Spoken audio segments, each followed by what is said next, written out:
por acompañarme en esta rueda de prensa donde voy a informar sobre mi recorrido por Europa y las actividades que he realizado. Uno se siente bien cuando está en España. Nosotros en Venezuela la llamamos la madre patria. Quiero decirles que me acompañan en esta rueda de prensa el doctor Zair Mundaray. Él es el director general de actuación procesal del Ministerio Público. También me acompaña el destacado abogado español Blas Imbroda. Blas nos ha estado acompañando en este duro trabajo que ha sido la elaboración de la denuncia, de la primera denuncia para la Corte Penal Internacional de La Haya, el cúmulo probatorio, y de verdad que ha sido un pilar fundamental en este trabajo que estamos haciendo, por lo que aprovecho la oportunidad, Blas, y te lo agradezco públicamente. Bueno, quería informarles sobre, quiero hacerles un balance sobre las importantes actividades que realizamos durante nuestra estadía aquí en Europa. Voy a comenzar con Estrasburgo. Estuvimos el pasado miércoles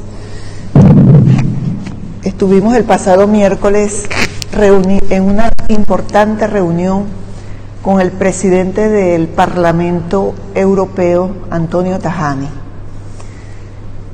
Qué satisfacción en esa reunión, y sobre todo ver un líder tan relevante, un líder universal, que tan sensibilizado con el tema de Venezuela. Tanto él como su equipo conocen perfectamente lo que está pasando en Venezuela. Están sensibilizados y han venido trabajando para rescatar el Estado de Derecho en Venezuela, que haya un rescate de las libertades, de la democracia. Y por supuesto yo agradezco mucho esa deferencia de este importante líder, y ojalá los organismos internacionales trabajaran en función de la sociedad, de la población, en función del pueblo, y no para ayudar a los gobiernos. Es un ejemplo a seguir, y agradezco también a su extraordinario equipo, quien, además de las articulaciones que acordamos, veo que están dispuestos a acompañarnos hasta la definitiva resolución que saque a la dictadura, la tiranía que oprime a mi país. Otra de las actividades que realicé en el día de ayer, estuve en La Haya. Acudí a la Corte Penal Internacional. Y lo hice porque en Venezuela continúan las violaciones sistemáticas de los derechos humanos. Sigue la represión, continúa la persecución al pensamiento disidente, la persecución a los opositores, al contrario, al que no piense como piensa el gobierno, ya es un objetivo militar incluso.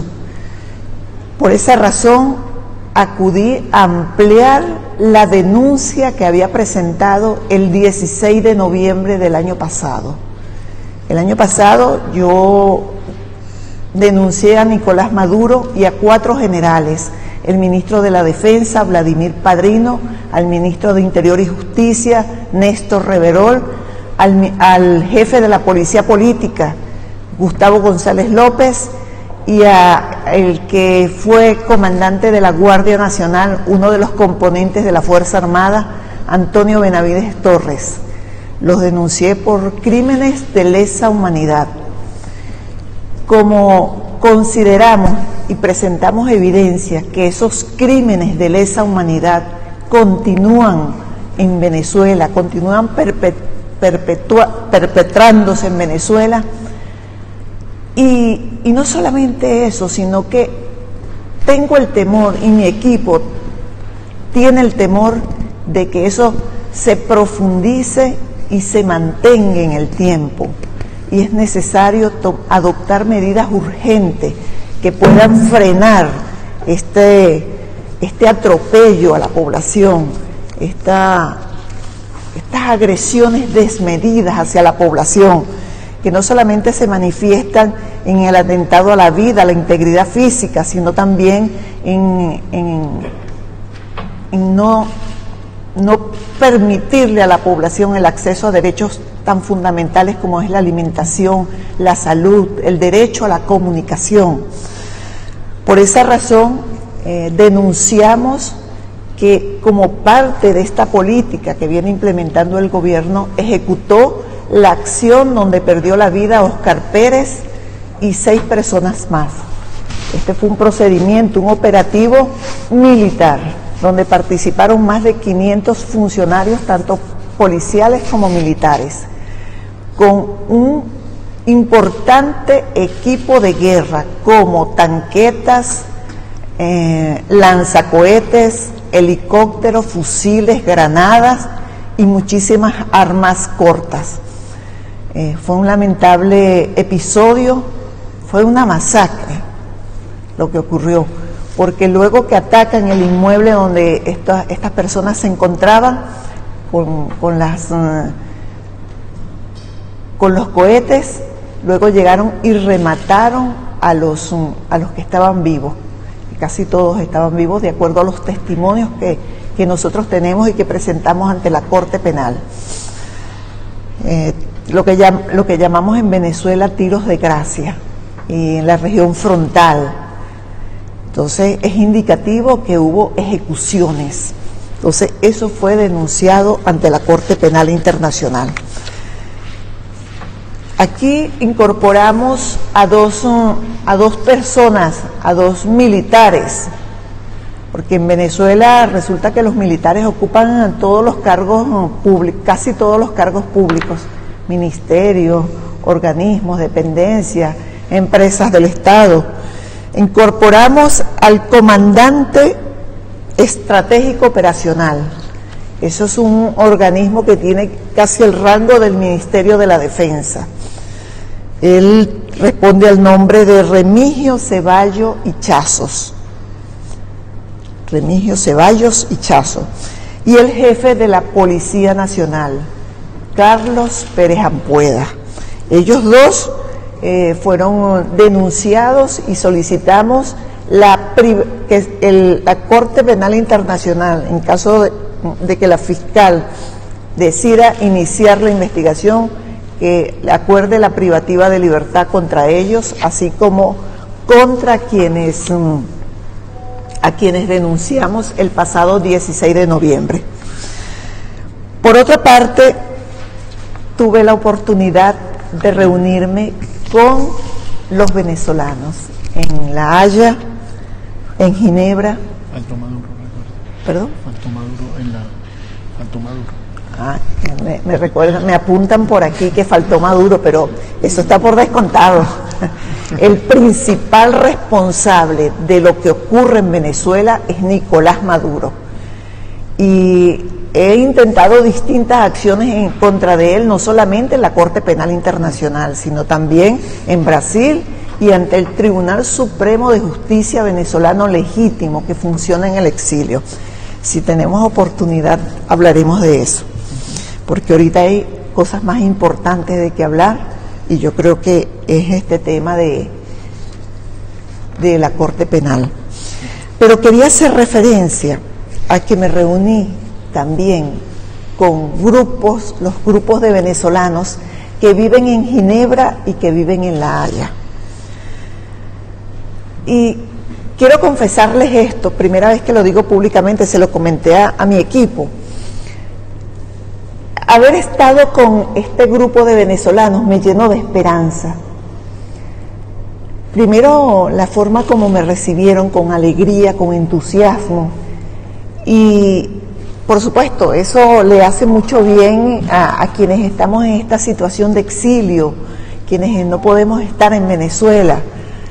Pero además pude detectar el talento, el conocimiento, la preparación y la formación de jóvenes. Esos van a ser los líderes del futuro, con una claridad sobre el tema de Venezuela, una responsabilidad del papel que les corresponde a ellos en este momento y la proyección que tienen sobre lo que va a ser Venezuela una vez rescatado el Estado de Derecho, una vez rescatada la democracia. De verdad que eso me produjo satisfacción y alegría y me llenó de esperanza. Estoy segura de que esa es la diáspora, en la diáspora y por supuesto en todos los venezolanos está la reconstrucción de Venezuela, la reconstrucción del país, que tanto lo necesita, lo necesitamos todos. Y ver la capacidad y la forma de expresarse y la madurez que tienen. Yo creo que cuando uno sale de su país en estas condiciones que ha salido la diáspora, de verdad que le da un grado de madurez importante y eso me produce alegría y quería compartirlo con ustedes. Bueno, estuvimos otras reuniones ya más pequeñas, una actividad en Ginebra también, un foro, un importante foro sobre una película que hizo una venezolana, igualmente algunas reuniones que estaban pendientes, pero todo fue positivo este recorrido por Europa. Y ahora en España comienzo informando acerca de lo que he hecho en estos días. Bueno, yo quiero decirles que quedo ahora a disposición de ustedes para que formulen las preguntas que tengan a bien hacer y que espero responder satisfactoriamente.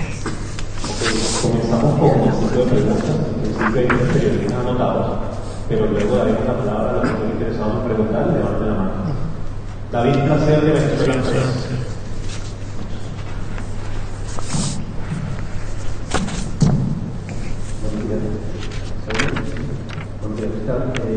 Tenía, cuando estaba haciendo el título más de la idea, no se escucha.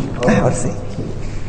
En primer lugar, sobre la carga probatoria, usted ha dicho que ha llevado, que ha traído a Europa, que ha aportado al Tribunal Penal Internacional.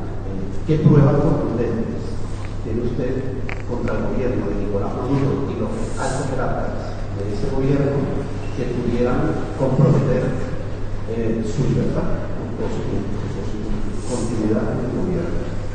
Y la segunda pregunta que me quería trasladar es: usted fue nombrado por el gobierno de Hugo Chávez, sirvió a ese gobierno y quería preguntarle qué ha cambiado el gobierno de Hugo Chávez al gobierno de Nicolás Maduro en términos institucionales, en términos democráticos, y qué le hizo cambiar a usted de posición. ¿Cuál fue el momento, digamos, no sé si personal o profesional, que le hace a usted cambiar de posicionamiento político? Sí. David, quiero decirte que pareces abogado, porque eso de decir carga probatoria es propio de los abogados. Fíjate, yo quiero expresar, yo creo que primeramente que al fiscal o la fiscal general en Venezuela no la nombra el gobierno, la nombra la Asamblea Nacional, el Parlamento, a través de un proceso que está establecido en la Constitución y en la propia Ley Orgánica del Poder Ciudadano. Llama a concurso, uno va, presenta las credenciales, te evalúa un comité de evaluaciones de postulaciones, eso posteriormente te hacen una entrevista incluso te mandan a hacer una prueba psiquiátrica, psicológica, y después la Asamblea, la mayoría calificada del Parlamento venezolano, es quien toma la decisión en un debate que hacen público. Yo fui electa de esa manera, yo seguí mi procedimiento y quiero decirte que cumplo con los requisitos exigidos por la Constitución para ser fiscal general.